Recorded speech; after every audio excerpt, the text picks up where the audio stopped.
I have a Maytag Maxima dryer MED6000XW2. The sensing light only blinks.dryer won't turn or heat. It's the third time this happened since purchasing the unit. Unfortunately, I wasn't home for all previous repairs. The wife says the tech mentioned it was a $10 fuse. I have no idea which part it is.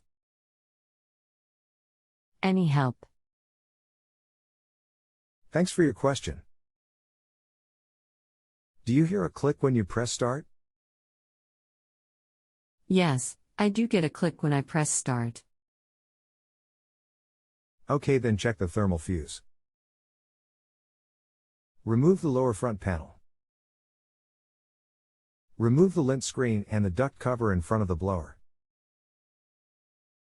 There are 3 1/4 screws to get the duct cover off.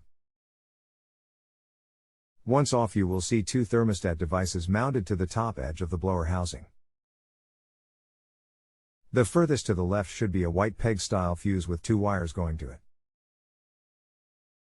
You can put those 2 wires together and tape them up and then try and start it. If it starts, replace that part. Part N number is ### is the one in the pic with the wire off. That did it.